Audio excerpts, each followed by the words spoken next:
Hello, my friends. Chris Parsons here, author of It Starts With You, The Secret to a Passionate Marriage and Peaceful Home, even if your spouse doesn't want to change. And today, the topic I want to talk about comes from something that a mentor recently told me. He said, never trust someone who won't admit their failures. And he said, every coach has failed. And any coach who pretends that they haven't and will not admit to their failure is lying by omission. And if they're willing to lie about that, then they're willing to lie about anything.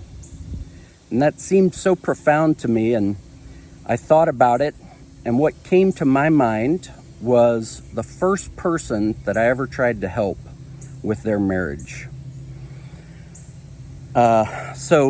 7-8 years ago, however long now, I had totally transformed my own marriage. Things had gone from completely toxic and bitter and angry to, not quite passionate, loving, and peaceful, but substantially better. And so shortly after that, I had someone very close to me, someone very dear to me, reach out. His wife had filed for divorce, and he was heartbroken. And he asked me what I did to save my marriage and if I would help him. And I said, of course, I cared about this person dearly. I hated seeing him in so much pain.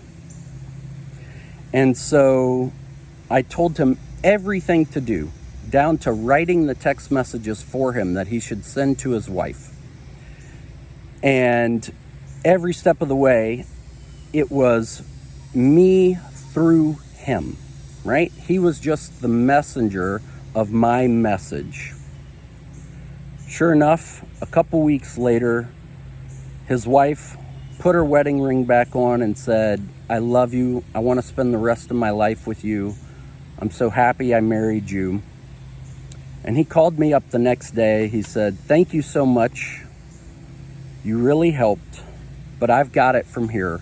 And I really didn't agree with some of the things that you told me to do anyway. It wasn't 3 days later, she took her wedding ring off again and said, I don't know what I was thinking, but I can't be with you. And they got divorced. And it was heartbreaking to me. At first, a part of me wanted to blame him, wanted to say it was his fault for not listening to me. It was his fault for not believing in what I was telling him to do, and for being, kind of foolish in not seeing that the changes he made were what brought her back, and yet he went back to the old him that had driven her away. And that would be the easy thing to do, to blame him. But this is someone I cared about, and I had to watch him go through that agony and that heartbreak of losing his kids, losing their home, losing his life with, that they had built together in the course of their divorce. And that stuck with me. It bothered me because I knew that if I had taken a different approach, I didn't know what that was yet, but I knew that it was I was capable, that it was possible, that instead of telling him what to do, if I had just somehow convinced him, that's what I thought at the time, that I hadn't convinced him that he needed to follow what I was telling him to do. But it bothered me, and I didn't help another person for over a year in their marriage because I felt like I wasn't capable of helping them, right? At that moment when his wife put her wedding ring back on, I thought, this should be my career. I'm amazing at this. And then that moment that she took it off again, I thought, I don't know what I'm doing. I don't know how to help people. And so for a year, I thought about constantly, how could I have made that happen, or how could I have helped him make that happen for himself rather than just telling him what to do. And then I ended up helping several other friends and people I knew, and guys from Bible study that were struggling in their marriage. And when I first started doing it, I would tell them, here's what to do, here's why to do it. And they would get short-term results, but then things would go back to the way that they were.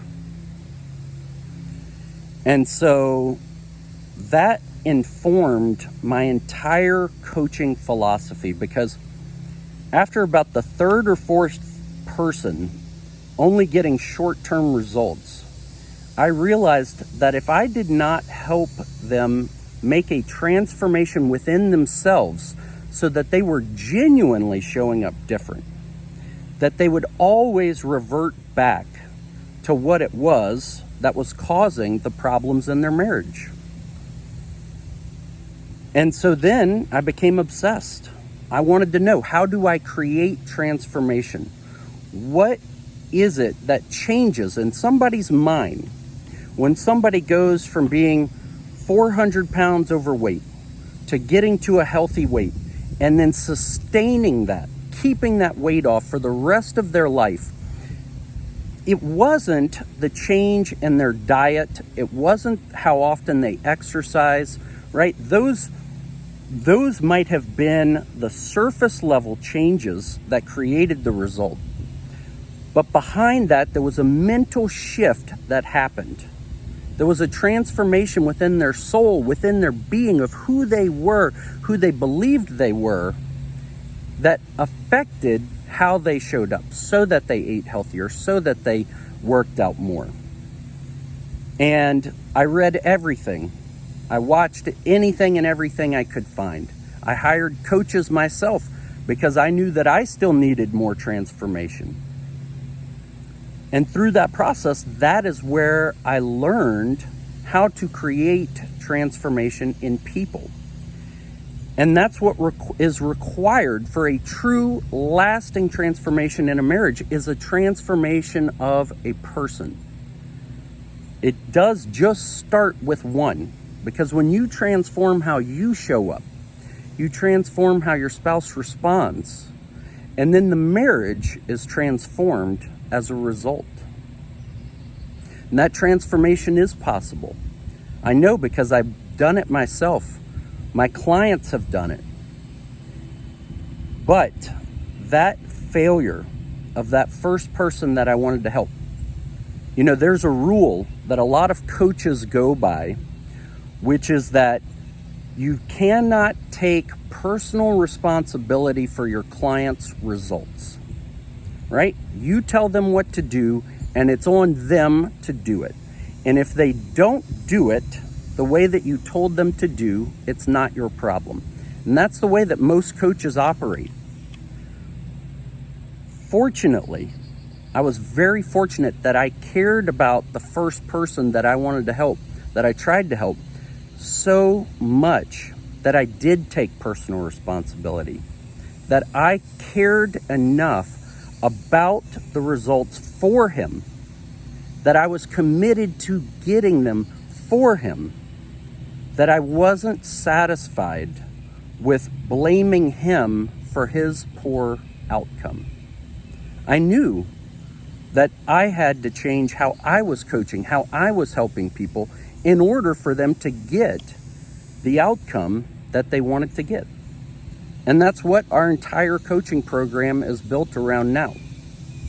If you'd like to learn more about that, pick up a copy of It Starts With You, available at startswithyoucoaching.com or on Amazon. And let me know what you think about this story. I hope that you don't take my admission of a failure as somehow being indicative of the results that you would get. Because the failure, and my willingness to admit the failure, is to show you that a good coach learns from their failure because they care, because they are invested, because they value your marriage and not just your money. And that's what I want for you. Whether you work with me, whether you don't get help, whether you just buy a copy of the book, want to do it on your own, you want somebody that really cares about what's important to you and about who you are as a person. Because ultimately that's what life is about. It's about caring, it's about valuing others, and it's about being valued by others. Have a good rest of your day.